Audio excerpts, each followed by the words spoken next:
अस्सलामुअलैकुम। मेज़बान रमज़ान में मैं हूँ आपकी मेज़बान रागी कपूर। नाज़रीन, एक ऐसी तंजीम जो कि मवाख़ात के असूल पर मबनी तालीम, सेहत और दीगर सेक्टर्स में जो है वो भरपूर काम कर रही है और बिला सूद कर्ज़ों के ज़रिए मुआशरे में खुशहाली का सबब बन रही है। जी हाँ, मैं बात कर रही हूँ अख़वत फाउंडेशन की। अख़वत फाउंडेशन के एजुकेशन के एक चैप्टर अख़वत कॉलेज में आज मैं मौजूद हूँ। ये बॉयज़ कैंपस है जो कि कसूर में है और इसके जो दीगर कैंपसेस हैं, अगर मैं बात करूँ गर्ल्स एजुकेशन के हवाले से, तो वो पाकिस्तान के मुख्तलिफ रूरल और अर्बन एरियाज़ में मौजूद हैं। आज यहाँ पे मैं यहाँ की बड़ी इंटरेस्टिंग बात आपको बताती चलूँ कि अख़वत कॉलेज एजुकेशन के साथ साथ ये एक लिविंग यानी कि बोर्डिंग कॉलेज है। यहाँ पे जो स्टूडेंट्स हैं वो रहते भी यहीं हैं, उनकी रिहाइश भी यहीं पर होती है और साथ जो एजुकेशन तालीम है वो भी उनको यहाँ पे प्रोवाइड की जाती है। तो आज इन स्टूडेंट्स के साथ जो कि अपने घरों से दूर यहाँ पर अपना रमज़ान करीम जो है वो यहाँ पे होते हैं, सेलिब्रेट करते हैं, उनके साथ आज का जो दस्तरखान है वो हम सजाएंगे और उसकी मेज़बानी करेंगे। तो आइए चलते हैं।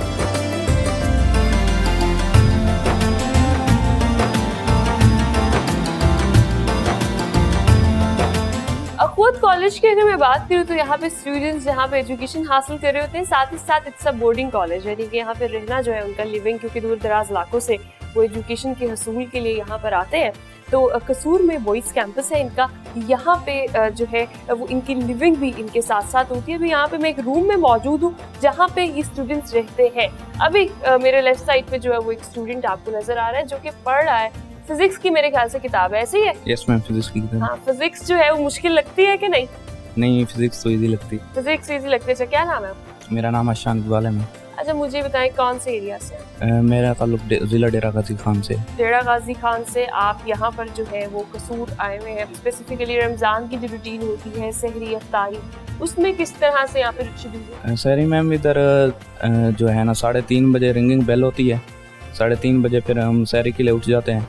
सहरी के लिए जाते हैं नीचे मेस में, सहरी करते हैं। सहरी करने के बाद फिर वापस रूम में आ जाते हैं। वज़ू करने के बाद हम नमाज़ अदा करने चले जाते हैं मस्जिद में। तो मस्जिद में नमाज़ अदा करने के बाद वापस आकर कुछ स्टूडेंट रेस्ट करते हैं और कुछ स्टूडेंट जिन्होंने टेस्ट पढ़ना होता है वो अपना टेस्ट पढ़ते हैं। अच्छा, घर पे अफ्तारी जब किया करते थे और इधर अफ्तारी करना और फिर बहन भाइयों से दूर, पेरेंट्स से दूर, कैसा महसूस होता है? जी, घर की याद तो बिल्कुल आती है, बहुत आती है। मतलब जब घर में होते थे तो सारे बहन भाई और अम्मी अबू सारे मिलकर इफ्तारी करते थे, तो उसका एक मतलब अलग मज़ा होता था। लेकिन जब यहाँ पर आए, यहाँ भी दोस्त साथ होते हैं, रूममेट्स वगैरह साथ होते हैं, लेकिन घर की इफ्तारी फिर घर की इफ्तारी होती है।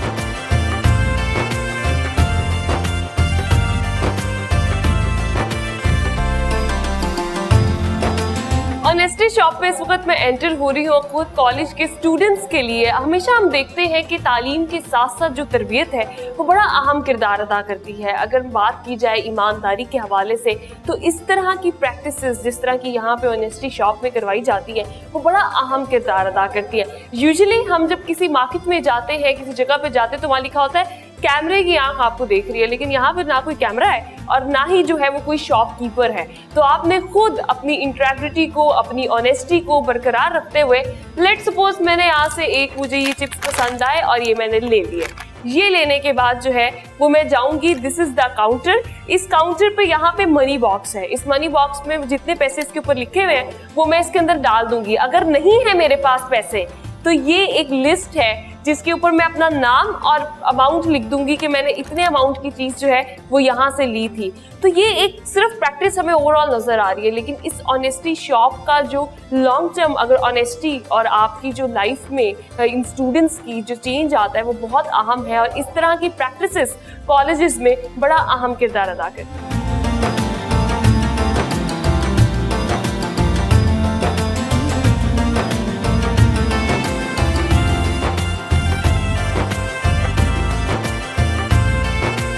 नाज़रीन, आपने दुनिया में बहुत सारे नक्शे जो हैं वो देखे होंगे, लेकिन अगर मैं बात करूँ ऐसे मैप की जिसमें Islamic history of the world जो है उसको इकट्ठा करके जो है वो एक पूरा मैप बनाया गया और 10 साल के वक्फे के साथ, यानी 630 जबकि 90 पीरियड था तब से लेके 2010 तक किन किन एरियाज़ में जो है वो मुसलमानों की हुकूमत रही, मुसलमानी जो है वो उन्होंने राज किया और हुक्मरानी की, और फिर जो है वो किन किन एरियाज़ में नॉन मुस्लिम्स की हुकूमत थी उसको वाइट से रिप्रेजेंट किया गया। और बाकी जो आपको सारे कलर्स नज़र आ रहे हैं कोई लोकल ट्राइब्स है या उसके अलावा जो है, अगर मैं कुछ फेमस उनकी बात करूँ, ऑटोमन्स की हम बात करते हैं, फिर उसके बाद जो है वो हमारे पास आता है इधर मुगल्स दौर जो है उसको ग्रीन कलर से यहाँ पर रिप्रेजेंट किया हुआ है, गजनवीज को यहाँ पर रिप्रेजेंट किया हुआ है। फिर उसके साथ साथ जो है वो मुख्तलिफ आपको ओवरऑल हमारी मुसलमानों ने जिन जिन इलाकों में हुकूमत की और कुछ यूनिक और फेमस बहुत सारी ऐसी हुक्मरानियाँ हैं जिनका हम बार बार जिक्र पढ़ते भी हैं और जिनकी मिसालें जो है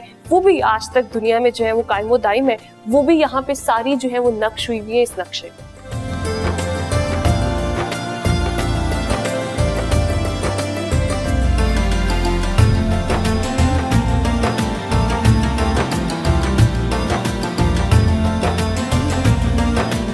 अखवत school of livestock and innovative farming का जो एक डिपार्टमेंट है वहाँ पे इस वक्त मैं मौजूद और मुझे ज्वाइन किया है हेड ऑफ प्रोटोकॉल्स आरिफ साहब ने। मैं उनसे पूछूंगी कि बेसिकली यहाँ पे जो सारी इनोवेटिव फार्मिंग का कॉन्सेप्ट है वो क्या है और स्टूडेंट्स को किस तरह आप लोग फैसिलिटेट करते हैं।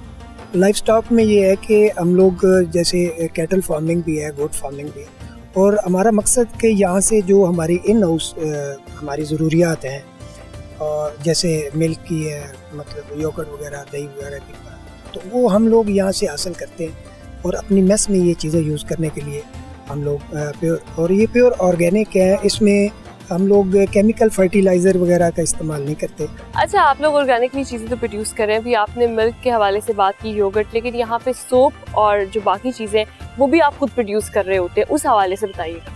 जी, ये स्मॉल प्रोजेक्ट्स हैं एक्चुअली। तो ये जो बच्चे हमारे पास BS इकोनॉमिक्स और दूसरे स्टडी के, उनके मतलब ट्रेनिंग के लिए हमने बनाए और उनकी यहाँ पे ट्रेनिंग भी होती है और बाकी जो यहाँ की प्रोडक्शन है वो हमारे लिए अपने इन हाउस जो हमारी होती है रिक्वायरमेंट, जैसे हम बच्चों को सोप भी देते हैं मंथली, उनको डिटर्जेंट पाउडर वगैरह, या जो हमारा कुकिंग ऑयल है वो मेस में यूज़ करते हैं। तो ये सारी चीज़ें हम कोशिश हमारी होती है कि हम इन हाउस अपनी जितनी ज़रूरियात हैं उनको यहाँ से पूरा करें।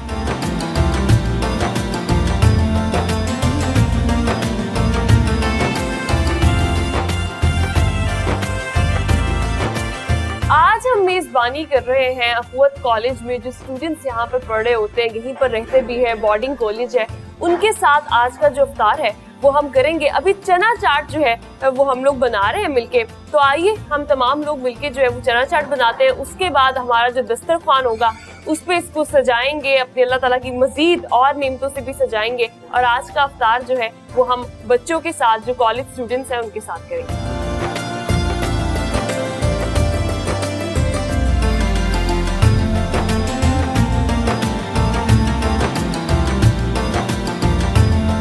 जी, आज जो दही हमने डालना है अपने चना चाट में, इसमें 12 मसाले सारे डाले हुए हैं और ये मुझे बड़ा जो है ना वो डिलीशियस लग रहा है, बड़ा ये मुझे लगता है चना चाट आज बहुत मजे की होने वाली है।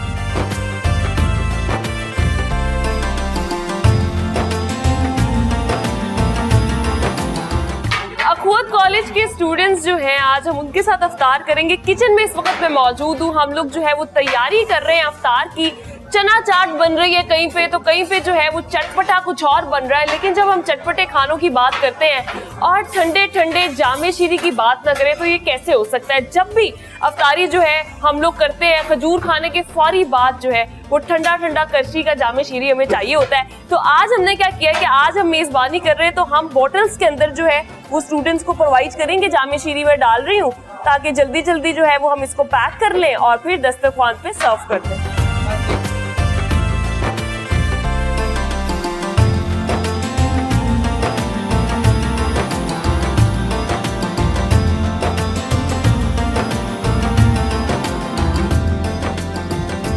अखवत कॉलेज के किचन में जो है वो अफ्तारी की तैयारी चल रही है और यहाँ पे शेफ साहब जो है वो कुछ बना रहे हैं। अस्सलाम वालेकुम, क्या बन रहा है आज? वालेकुम अस्सलाम। ये मैम आलू कीमा बन रहा है, ये हम अफ्तारी में बच्चों के लिए रोजाना के लिए ये तो बड़ा जो है ना वो मजे का लग रहा है। आलू कीमा जो है वो रोजा भी लग रहा है और इसकी जो खुशबू है वो बड़ी प्यारी आ रही है। मुझे ये बताइए कि रोज यहाँ पे मेन्यू में क्या क्या होता है?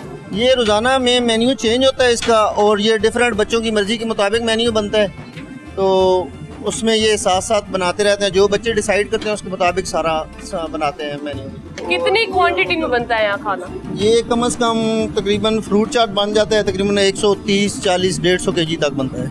और खाना भी इसी तरह बनता है? पहले अफ्तारी होती है, उसके बाद खाना खाया जाता है? जी, उसके बाद खाना खाया जाता है।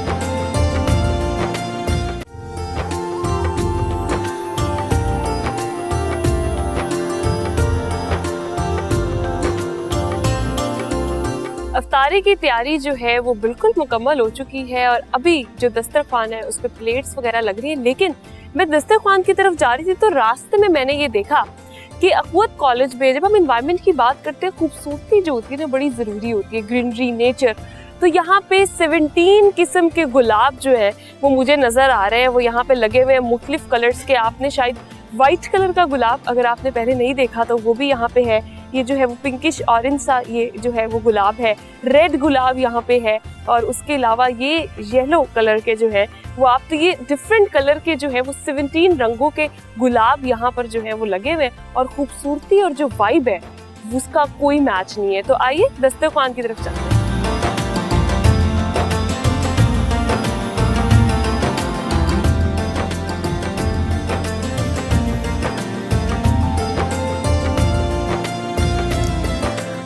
अभी कुछ ही देर में जो है वो अफ्तार शुरू होने वाला है और अखवत कॉलेज के जो स्टूडेंट्स हैं उनके लिए दस्तरखान सजाया जा रहा है जी।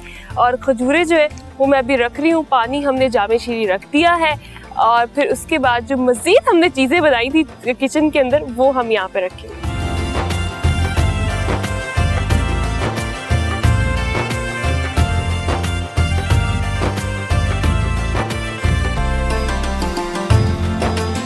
अस्सलाम वालेकुम। वालेकुम सलाम। क्या नाम है आपका? मेरा नाम मोहम्मद अहमद है। रमज़ान कैसा जा रहा है? रमज़ान माशाल्लाह बहुत अच्छा चल रहा है।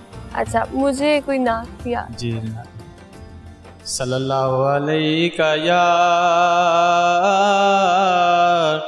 या रसूल अल्लाह वसल्लम अलैका या हबीब अल्लाह।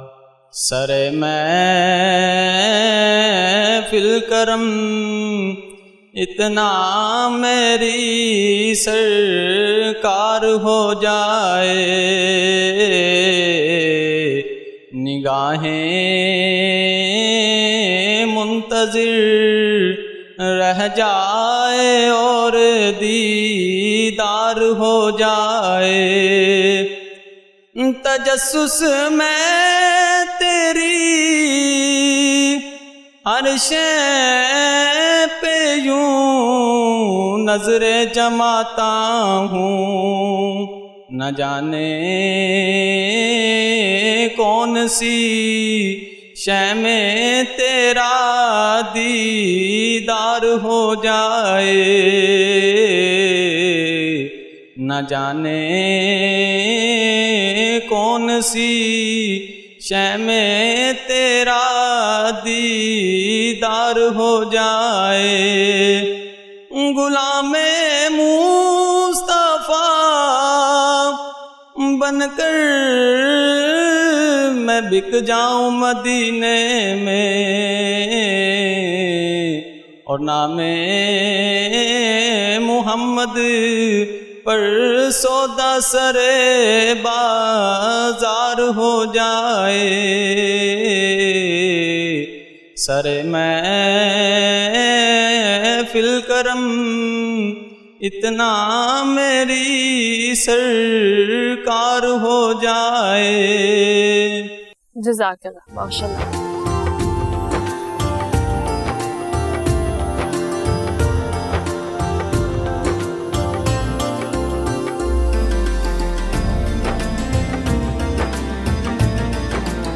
अफ्तार जो है उसका वक्त होने वाला है और अखवत कॉलेज के जो हमारे आज के मेहमान हैं, स्टूडेंट्स हैं और फिर जो हमारे हेड्स हैं, बेसिकली नौफिल असीस साहब मेरे साथ मौजूद हैं जिनकी सरबराही में जो कॉलेज जो है वो बड़े अच्छे तरीके से इसको लेकर चल रहे हैं। उनसे बात करूँगी, पूछूंगी कि रमज़ान जो है उसका क्या शेड्यूल होता है और फिर यहाँ पे जो है वो किस तरह से सारी चीज़ें मैनेज की जाती हैं। अस्सलाम वालेकुम, वेलकम टू डिस्कवर पाकिस्तान। वालेकुम अस्सलाम जी, थैंक यू वेरी मच, शुक्रिया सबसे पहले तो मुझे यहाँ इंटरव्यू के लिए। रमज़ान पे जी हमारा एक तो वैसे जो नॉर्मल हमारा शेड्यूल होता है वो तो जिस तरह सुबह सहरी के वक्त से शुरू होता है काम, वो सारा चलता रहता है और फिर इस वक्त इफ्तार के टाइम पे क्लासेस हमारी सारी 1:30 बजे ख़त्म हो जाती हैं। उसके बाद नेचुरली लोगों का ज़ोहर के बाद जो है फिर वही इनका होता है, ज़रा रेस्ट वगैरह कर लेते हैं। इस वक्त जाके फिर ये सारे इकट्ठे होते हैं। मेरे ख़्याल में इसमें जो सबसे ज़्यादा इम्पॉर्टेंट चीज़ है बताने वाली, बच्चे तो रख ही रहे होते हैं मगर जो हमारा स्टाफ जो स्पेशली मेस में होता है, क्योंकि बहुत सारे लोग होते हैं जिन्होंने इफ्तार वगैरह करनी होती है।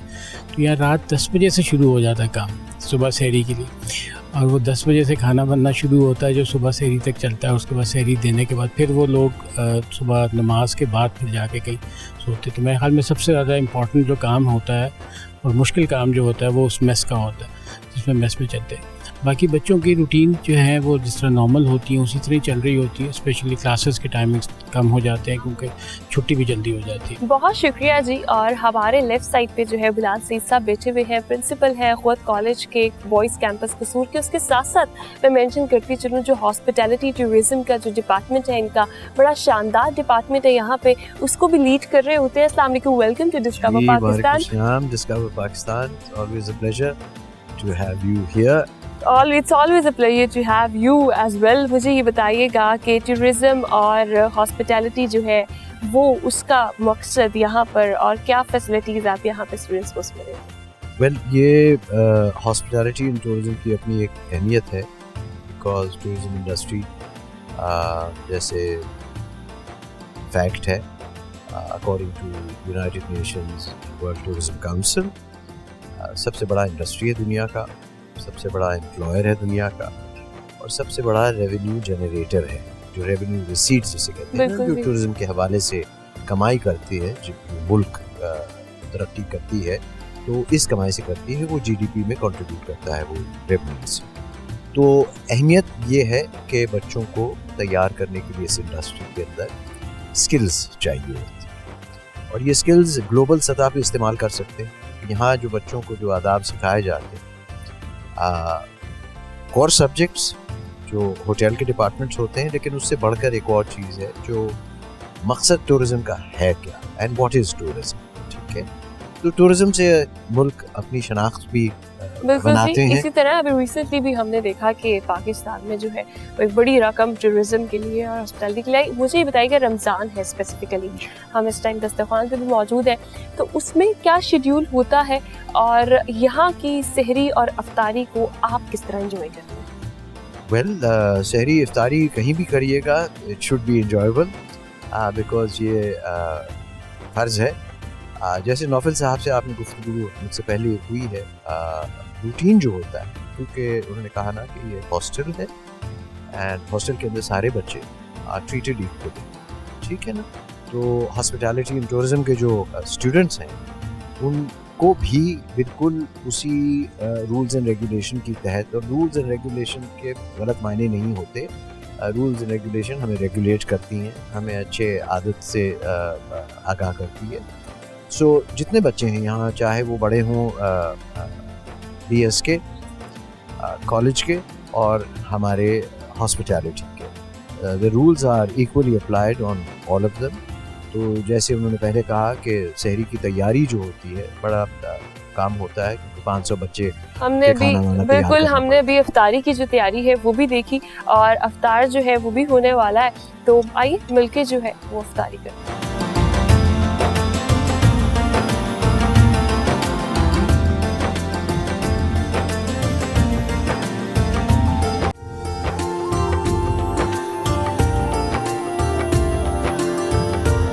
आज की अफ्तार के हवाले से अगर मैं क्रेडिट देना चाहूँ तो आरिफ साहब, जिन्होंने हमें बहुत अच्छे तरीके से मैनेज किया, और जितने भी लोग अखवत कॉलेज को विज़िट करने आते हैं उनको सारा ये देख रहे होते हैं, उनके विजिट्स के ऊपर या ओवरऑल जो भी चीज़ें अरेंज करनी होती है वो ये कर रहे होते हैं। सहरी अफ्तारी में भी बड़ा जो है इनका अहम किरदार है। तो वैसे तो इसका अजर जो है आरिफ साहब आपको अल्लाह की ज़ात देगी, लेकिन डिस्कवर पाकिस्तान TV और मेज़बान रमज़ान की टीम की तरफ से आपके लिए ये करशी का गिफ्ट हैम्पर है, जी हमारी तरफ से आपके लिए दाद के तौर पे। अच्छा जी, और हमारे जो लेफ्ट साइड पे मौजूद है शेफ़ साहब। शेफ़ साहब ने आज क्या खाना बनाया है, क्या अफ्तारी बनाई है, और सिर्फ आज नहीं बल्कि पूरे 30 दिन रमज़ान का पूरा महीना जो है वो यहाँ पे सहरी और अफ्तारी जो है उसकी जिम्मेदारी इनके सर पे होती है, उसको बाखूबी लेकर चल रहे हैं। बहुत सारे बच्चों को अफ्तारी कराते हैं, यहाँ पे आए हुए मेहमानों को कराते हैं। तो मेरी तरफ से मतलब डिस्कवर पाकिस्तान TV और मेज़बान रमज़ान की टीम की तरफ से ये आपके लिए करशी का गिफ्ट हैम्पर है। इसी तरह जो है वो आप मोटिवेशन के साथ काम करते रहिए।